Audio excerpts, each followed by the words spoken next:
Tesla just made the Model Y £42,000 cheaper to get into, and every other EV maker in Britain is panicking right now. £41,990. That's the number.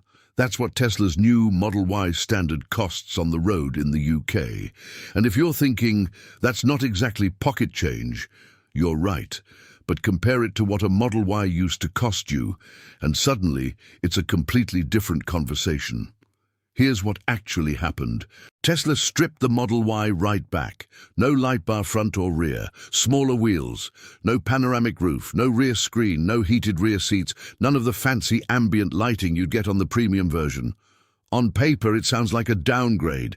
And look, in some ways it is, but here's the twist nobody saw coming. Take away £7,000 worth of extras and you don't just get a cheaper car. You get the lowest insurance group Tesla has ever managed on a Model Y, Group 34. Think about what that does to your monthly premium. And then there's the lease, £299 a month for a Tesla. A proper 314-mile range, family-sized electric SUV for less than what a lot of people pay for a mid-range hatchback on finance. That's not a discount, that's a market correction. Because here's the thing about Tesla in the UK right now. This time last year, they were bleeding. January this year, UK sales dropped 57%. 57. That's not a dip, that's a cliff edge. Across Europe, registrations were down 17%, while the rest of the EV market kept growing without them. BYD was closing in. Every second video on this platform was calling it, Tesla's finished, Tesla's yesterday's news, the brand's cooked. And then, June happened. 12,403 Model Ys and Model 3s registered in the UK in a single month.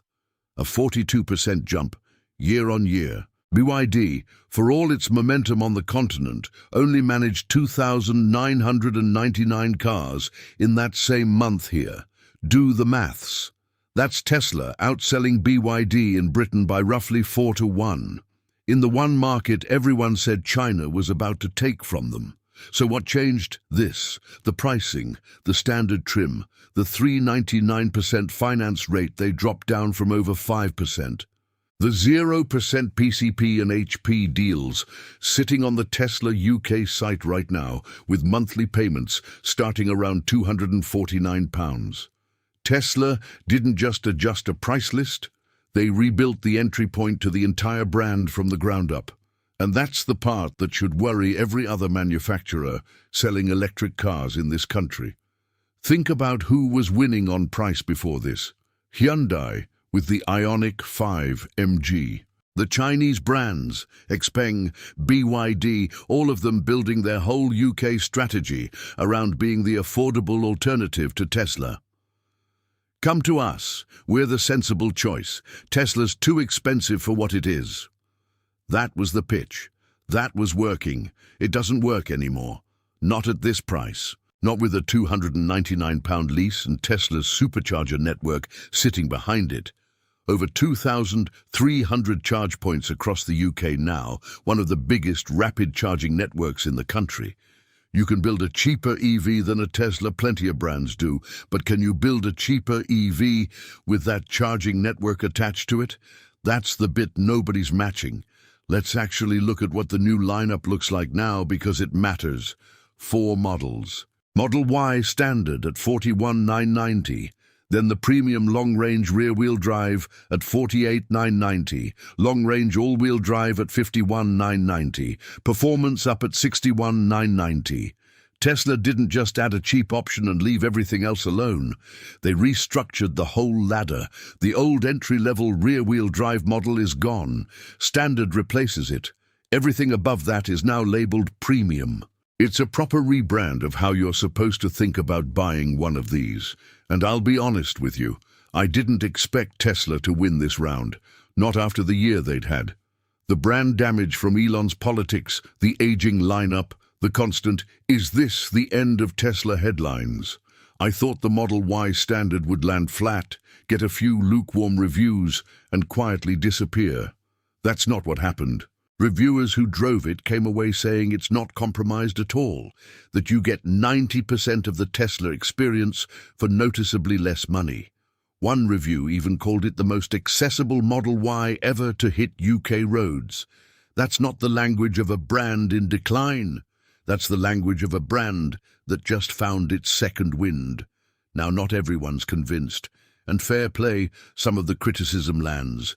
A few reviewers reckon Tesla cut a bit too deep on this one. Strip away the light bar, the wheels, the extra screen, and you're left with something that feels, in their words, a little hollowed out, next to newer Chinese rivals like the Xpeng G6 or the Chang'an S07, cars that basically copied the Model Y's homework years ago and are now, in some areas, doing it better. That's a real tension running through this whole story. Tesla's winning on price and infrastructure. It's not automatically winning on feel, on finish, on that sense of occasion you used to get stepping into one of these things. Worth knowing before you sign anything. Now zoom out for a second, because this isn't just a Tesla story, it's a whole market story.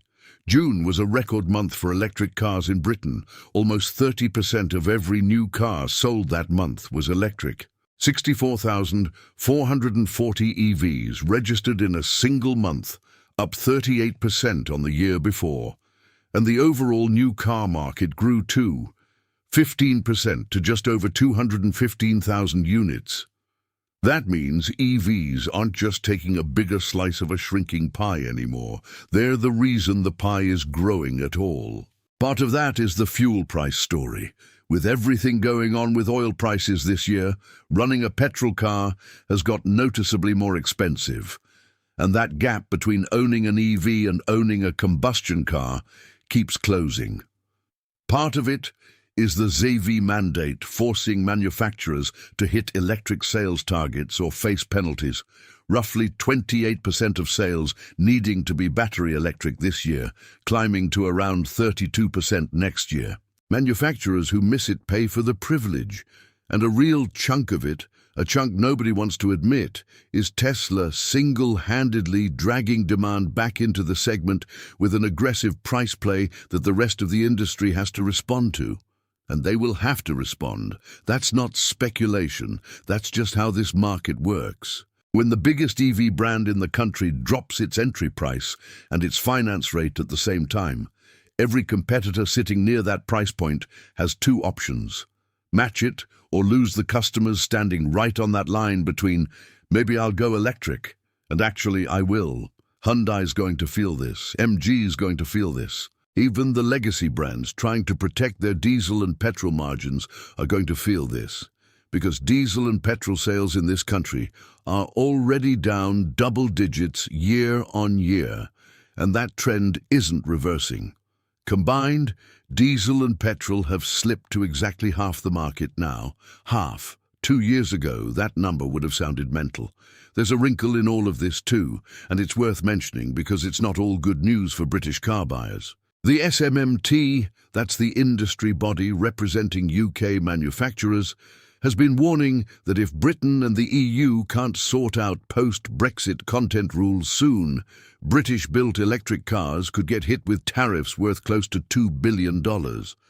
So while Tesla's out here slashing prices and hoovering up market share, there's a real risk hanging over homegrown EV manufacturing that could push costs the other way. It's not all one direction. Nothing in this industry ever is. But here's what I think people are missing when they talk about this Tesla move. It's not just a car story anymore. Back in March, Ofgem, the UK's energy regulator, gave Tesla Energy the license to actually supply electricity to homes across Britain. Domestic and commercial. That's a company that used to just sell you a car, now selling you the power that charges it, through the same app, on the same account. Powerwall in your garage, a Tesla in your driveway, and Tesla literally supplying the electricity that flows between them, syncing your charging to the cheapest, sometimes free, windows on the grid. Nobody else in this market is doing that. Not BYD, not Hyundai. Not any of the legacy brands trying to sell you a car and leave the energy bit to someone else. Tesla's building a closed loop. And once you're in that loop, and car, charger, home battery, electricity supply, all one app, one account, why would you ever leave? There's another thread to keep an eye on too. Full self-driving still hasn't formally launched in the UK. Tesla hasn't even filed the application yet, though there's a route through recognizing the approval it's already got in the Netherlands, and the government's been running a public consultation on automated vehicle safety that closes in September. So the self-driving story is still sat on the runway over here. But when it does land, and most people watching this space think it's a matter of when, not if, that's another layer stacked on top of the car, the charger, and the energy tariff. Another reason to stay inside the Tesla ecosystem rather than jump ship to whoever's cheapest that month. Let's talk about what this actually looks like for the people trying to compete with it, because that's where this gets genuinely interesting. Hyundai's Ioniq 5 has been sat comfortably in that affordable premium EV space for years now, and it's a properly good car. But it's suddenly sharing a price bracket with something wearing a Tesla badge and backed by a charging network Hyundai simply doesn't have. MG's whole business model over here has been undercutting everyone on price, while people quietly accept the badge isn't quite as desirable. That gap between cheap and Tesla used to be enormous.